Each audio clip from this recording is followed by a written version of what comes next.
मासूम फ़लस्तीनियों पर जुल्म के पहाड़ तोड़ने वाला इसराइल अपने ही बिछाए हुए जाल में फंसने लगा। बरतानिया, फ्रांस और कनाडा ने इसराइल पर पाबंदियां लगाने का ऐलान कर दिया है।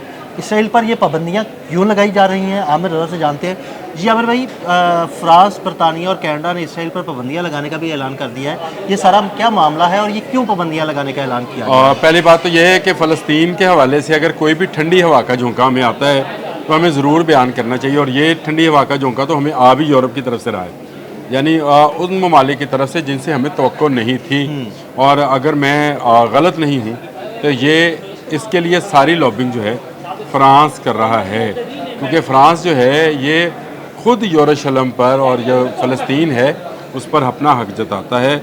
और कैथोलिक जो हैं वो कहते हैं कि जी हमने यहाँ से यहूदियों को निकाला था, ये दोबारा से आबाद हो गए, इनको निकाला जाए और जो अक्सा है वो हमारे हवाले किया जाए। तो अल अक्सा के दावेदारों में ये भी शामिल है। लेकिन चले, मुसलमानों को कहीं से कोई अच्छी खबर मिले तो वो बेहतरीन चीज़ है। मैं ये समझता हूँ कि गज़ा में जो जुल्म के पहाड़ जितने तोड़ने थे तोड़ लिए। आपने पिछले दिनों खबर सुनी होगी कि चाइना के ने इमदाद भेज दी जी।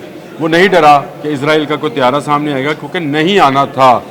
इसराइल सिर्फ निहत्ते लोगों पर अपने ड्रोन्स, अपने मिसाइल्स, अपने टैंक्स, अपनी बंदूकें, अपने जहाज़ जो है इस्तेमाल कर सकता है। जब कोई मुल्क उसके सामने खड़ा हो गया, इसराइल एक लिक्विड के झाग की तरह बैठ जाएगा। मैं क्या उसका यहाँ पे गंद फैलाऊँ, लेकिन ये है गंद ही, ये इस दुनिया का गंद है जिसको आखिरकार साफ़ होना है।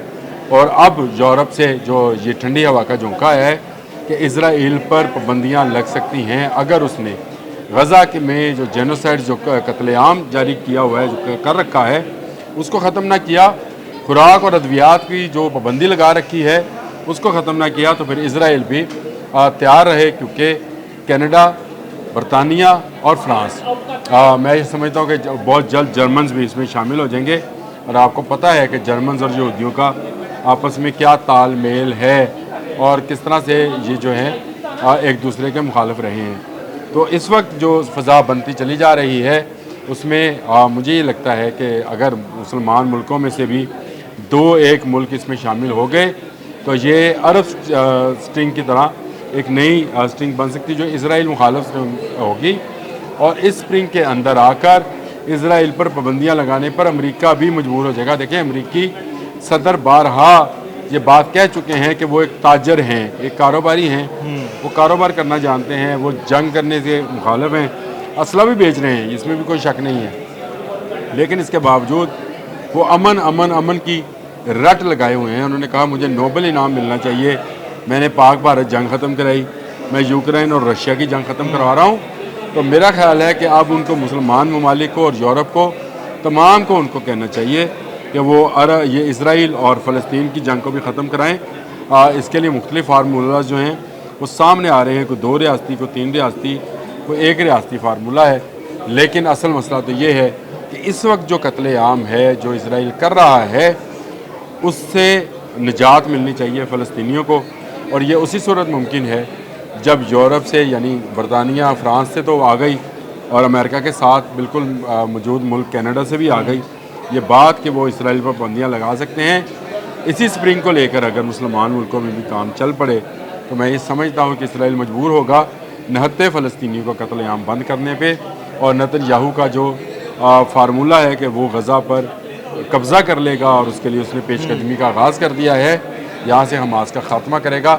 शायद हमास का ख़ात्मा तो कभी भी ना कर सके, ये उसकी खाम ख्याली है। उसके पास ज़रूर जदीद टैंक्स हैं, जदीद सैटेलाइट्स हैं, अमेरिका जैसे मुल्क की मदद हासिल है, लेकिन आहिस्ता आहिस्ता आहिस्ता तमाम ममालिक से इस तरह की आवाज़ें उठना शुरू हो गई हैं। बहुत सारे यूरोपीय ममालिक में मुजाहरे जारी हैं, मुजाहरे किए भी जा रहे हैं और ये अपनी अपनी हुकूमतों से मुतालबा किया जा रहा है कि गज़ा में होने वाली जेनोसाइड, गज़ा में होने वाला कत्लेआम इसको ख़त्म कराया जाए। तो मैं ये समझता हूँ हम पाकिस्तानियों के लिए भी और फ़लस्तीन के अवाम के लिए भी ये खुश आइंद ख़बर है कि अब दुनिया जो है उनके मौक़िफ़ को ना सिर्फ तस्लीम कर रही है बल्कि इसराइल के जुल्म के ख़िलाफ़ भी आवाज़ बुलंद कर रही है। बहुत शुक्रिया आमिर भाई जी। बिल्कुल आमिर रज़ा ने बड़ी तफसील के साथ इसराइल पर लगने वाली पाबंदियों के हवाले से बयान किया। आमिर रज़ा और अदील अहमद को इजाज़त दीजिएगा। अल्लाह हाफ़िज़।